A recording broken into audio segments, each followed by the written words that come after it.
Hai, salam.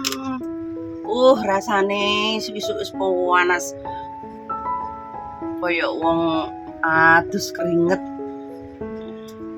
Ora mek isuk tok lho, isuk iki cuacane panas, keringetan, bengi ya panas, keringetan, jan kaya wong mari colpek cocol-cocol ya. Enek sing akeh, enek sing tekon karo aku ki kan menjadikan lucu gitu loh. Tekok karo aku ki selalu nih kok ngiclik. Aku ki lek ngiclik iki karo ondol-ondolku jarang banget lho, jarang. Nek sing do penasaran nek sing aku lek ngiclik karo manuk iku jarang, tapi lek untuk diriku sendiri ku cope iya. Terus nek koyo suwi lah tahun-tahunan nek ora duwe ondol-ondol iki, maksudnya ondol-ondol sing hidup gitu. Gak, tapi lek memang ondol-ondolan ya ada sih enek, tapi duduk Black Mamba ya, duduk Black Mamba. Aku lek enek wong ngomong nih Black Mamba iku ya kekel lah. Aku ki bahasa Black Mamba ki koyo nek Pak Sahroni diinginane sing kececer kae lek kok di lek aku dhewe ndelok sing koyo no ireng-ireng ondol karet ngono kuwi sih oke sih terjual bebas di Hongkong ini akeh banget. Sing terjual bebas tuh oke karena apa di Hongkong kene iki mainan-mainan benda mainan nggih gawok tinggi MV iku oke terjual bebas di sini. Terjual bebas di Hongkong. Kalau di negaraku embo ya aku enggak paham.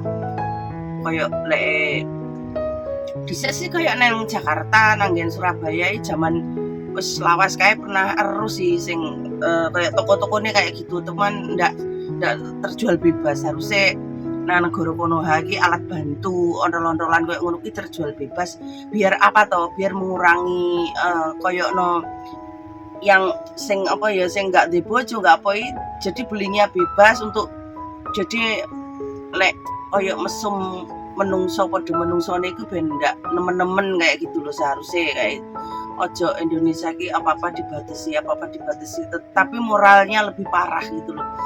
Lebih parah moralnya, bejate, roncote, rusak itu lebih parah. Bukannya malah lebih membaik karena apa?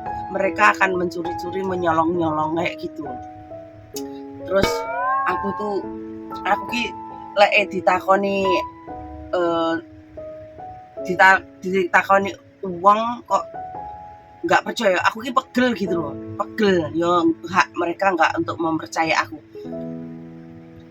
aku ki jomblo, ngaku jomblo gak ono percaya, ngaku pacarku oke kenyataannya yo gak enek opo-opo kayak gitu. Aku gitu uangnya males teleponan karo cowok itu males. Aku ki tipe cewek sing enggak sabaran ngomong cowok. Terus cowok iku kudune kriteriane iki sing ya sulit, kudu sing dewasa, sing sabar. Aku lek cowok sing enggak sabar, cowok sing aku enggak telaten ngomong kayak gitu loh. Terus sing pinter duwe tanggung jawab, sing pinter golek duit kayak gitu. Ya dalam arti kata pinter golek duit itu kayak inspirasinya iki oke kayak gitu loh. Ya memang golek duit di Indonesia itu sulit, tapi kalau kita keterampilan terus awake dhewe iki inspirasinya banyak, kurasa nggak sulit juga sih. Terus koyo lek untuk saat iki untuk nek koyo serius nikah itu nggak ada, nggak ono untuk kecuali aku menemukan cowok yang benar-benar serius, benar-benar setia, benar-benar baik, benar-benar yang aku inginkan, mungkin yo beda lagi. Tapi sulit wong sing tak inginkan banget itu sulit, kriterianya sulit, dan itu pun kurasa langka banget. Terus yo karena intinya urung dadi bojoku ki selalu wong iki sifatnya begini dengan sifat aslinya dia. Setelah dadi bojoku itu pasti berubah, itu saya nggak mau. Itu banyak yang terjadi, bukan banyak ya, beberapa lah. Urung dadi pacarku berubah, sifatnya berubah. Terus beban jadi tak baik lah, intinya kayak gitu. Bukan yang aku kenal itu bukan dirinya lagi, melainkan tuh orang lain yang serakah kayak gitu. Yang mau males kayak gitu. Terus lek ditakoki nemu lek tak silih manuk gelem yo mau. mau, tapi asalkan nek nggak kenal yo nggak mau. Nek nggak kenal nggak mau, aduh, awakku rasane loro kabeh, rencem kabeh. Yuk, awakku loro kabeh sah. Ya Allah, kudune awakku ki nganu ya, apa nge-gym iki lho, lemak. Kewer-kewer to. Aduh, kapan iki iso? Sekolah ayo kentu lah ngene iki, be hidup kentu ae.